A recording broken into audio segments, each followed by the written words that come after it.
I feel like there's been a lot of pressure put onto one idea or one mindset or one behavior or one little habit will change everything for an individual when we are in so many different places in life. We all have different upbringings. There are a plethora of different beliefs that all of us hold, and especially in America, a lot of us take the idea that there are no different cards being dealt.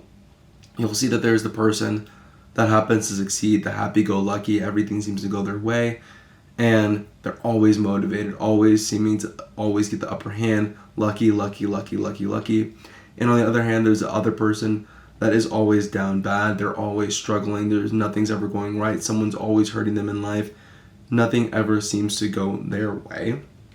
And there's a lot of pressure to say that there's one thing that discerns what is going to make you the happy-go-lucky guy versus the bad person.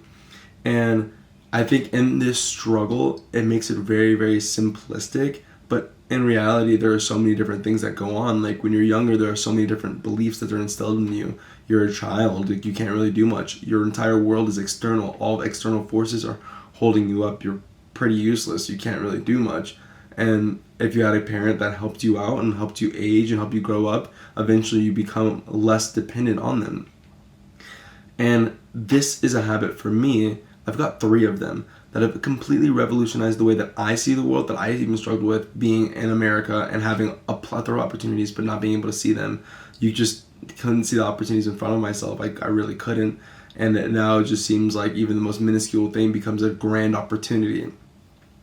And I think this would separate me from being the down bad and everyone's hurting me to I look at the circumstances and the cards that I'm dealt and play with them the best that I possibly can. And what that brought me is peace of mind, clarity, opportunity, and honestly, it brings a lot of fun into my life. So let me give you a really good example of one of these things. Someone, random caller, called my phone, and they happened to be not the person, I happened to be the wrong person on the phone. So they called me, they say, hey, is this yada yada? I was like, no. And for some reason, the guy just sounded really cool. So I was like, hey, who are you? Like, you sound pretty cool. Let's be homies. And I think for other people, it could have been just hang up, like, God, I can't believe someone called me. But for me, it was like, oh, you sound pretty cool. What's up? And so we started talking for a little bit. And then eventually we started talking about how he's got a group of people going to the sand dunes that are going down in southern Utah. And you should come. And I was like, okay, cool. Can I bring some of my friends? Like, yep, let's do this. And we ended up having one of the greatest nights, bringing ATVs, RVs into the sand dunes, riding dirt bikes, taking videos, and we had one of the greatest nights ever together. And just like that, a simple phone call that could be basically meaningless, like a spam phone call that doesn't work and you just hang up the phone, to a glorious night and a lot of different friends and hanging out with someone for a course of months after that. Another great example of finding an opportunity like that would be I was in downtown downtown Las Vegas, and I'm standing at a restaurant called Eureka. I mentioned this story before, but I think it's just so powerful. And these 2 guys come in from Saudi Arabia, and they're like, hey, like, table for 2. And I was like, oh, I don't work here. And I fist bumped them. And as the waitress walked over, I was like, oh, table for 3. Let's go sit down. We hung out from that day for the next 2 days, filming and having a good time, like, just hanging out. And there was a huge language barrier, too. Like, and we're just enjoying ourselves. And now they invited me to go to Saudi Arabia, and we're having a good time. And it's those kinds of things where someone could either say, like, I can't believe someone said that to me, versus an opportunity to just blossom a friendship and blossom the opportunity to cultivate connection, really. And that's how my life has worked ever since I've cultivated these 3 different habits. And the very first one is I have stopped assuming what other people are thinking. This one is a really, really, really, really, really important one, because when you're contemplating what other people are thinking, you're almost always wrong, and you're almost always thinking that that person is thinking something negative about you. I'm not saying never do this, because if you're always thinking that other people think that you're amazing and love you always kindly, and that's your skill, by all means, please do that. But for me, I would always contemplate, like, does this person like my shirt, my shoes? Did I say the wrong thing? How did that make them feel? Do they really care about me? Do they really not care about me? What do they want from me right now? Like, why did they do that? Could they have done it a different way? Like, are they only here because of this, because of me? And that is extremely mentally draining. It was the same with like text messaging people. I'd be like texting, I'm like, oh, did I send the right thing? Oh man, do they care? And what can I do? Like, are they gonna respond? Like, how fast are they gonna respond? Why didn't they respond? What are they doing right now? Where are they at? What are they thinking about me right now?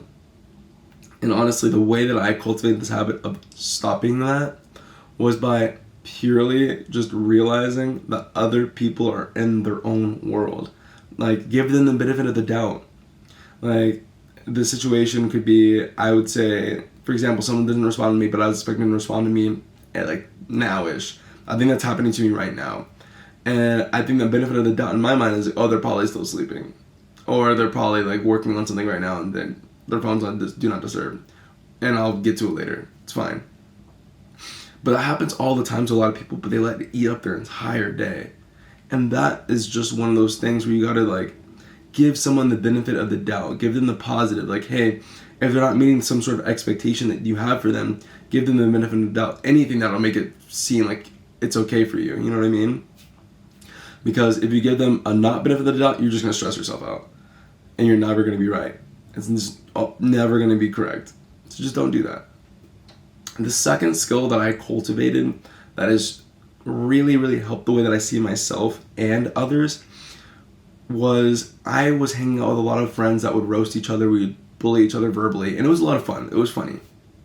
And we were living together in Reno, and we would just berate each other. It was hilarious for sure.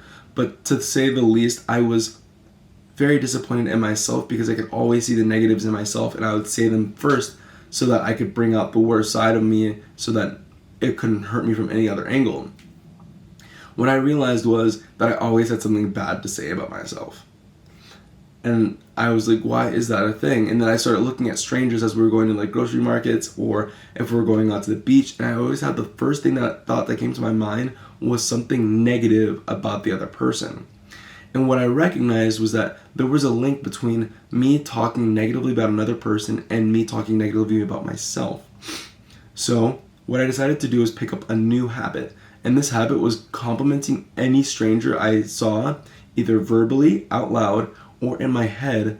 And eventually what I started noticing was that I could only see the positive in myself and in others. And it made me feel so good about myself because anytime I saw myself in the mirror or I thought about myself, I would see something positive about myself. I love me for this. I love the way that I dressed today. Oh, my skin looks so clear. Oh, I really like the way that I spoke today. I really love the initiative I put out today in order to hug other people and love other people. And that is the second habit, is just doing that over the course of 21 days will give you the confidence in yourself just by giving it to other people. And then you'll start to love people more just because you're complimenting them a lot more and you're starting to see the positives rather than all the negatives in people. And when you bring out the positives in other people, you assume the positive and they continue to be more positive. It's like if I said someone's like a really great student, or if I said they're a really great writer or a really great pianist, regardless of their actual current status, they'll become better and better and better because you've set that expectation for them and they always want to meet that expectation. The third and probably the most important habit that I like cultivated that makes me feel so good about myself, and honestly I think it's changed the way that I see the world, was picking up a single habit and not overwhelming myself with new skills so that I could do something every single day that continuously makes me better. So, for example, back in 2022, I started creating videos every single day, just talking to the camera. It wasn't to post on Instagram, it wasn't to post on YouTube, it wasn't to do any of those things. But what that gave me was a sense of confidence to talk to the camera. And eventually I was talking on camera in front of friends, doing interviews, doing podcasts. Eventually people were messaging me and giving me editing opportunities so that they can edit my videos. And eventually, after all of this, a lot more people are into my life and are able to connect with me better. The relationships that I have been cultivated even better because they're able to see what I'm thinking, what's going on in my life, and it allots for way better conversation, honestly. And the next thing is, because I've started picking up this habit every single day, you start seeing results. you start seeing more people following, more people messaging, more opportunities. You start to mess around with the new stuff like TikTok, or TikTok Shop got me a bunch of free items so I can make videos for them. I see opportunities with different groups like UGC creation groups, which is like user generated content, and you just see more opportunities out there for you, so you're not stuck with just simple cards that you're played in the beginning. Like recently, I've been playing piano like all of the time, and I got the opportunity to sing and play piano with my friend at her family's house while the whole family was there. But before, I could never done that, and that really warmed my heart to be able to do something like that. But what it took was every single day just doing the same thing over and over and over and over and over again, repetitiously. And I think learning that it just does take a little bit of over and over and over and over again in order to get really, really good at a skill. That is the thing that you need to pick up, is just doing it over and over again for the love of just doing it. I'm doing this because I just love speaking to the camera. I love knowing that you are gaining from this. If you're still here, you are one of the lucky few that makes it to the very end, and you're dedicated to find change. And I believe truly to the depth of my soul that if you're still here, you are going to pick up these habits and you're already in the right direction to change your life. So I'm proud of you. Personally, I'm proud of you, and I'd love to hear your story in the comments. So leave a comment. Hit the like button because it blesses other people to see my little head over here yapping. And go ahead and subscribe if you've seen my face a couple of times, because, from my heart to yours, I love you. Cheers.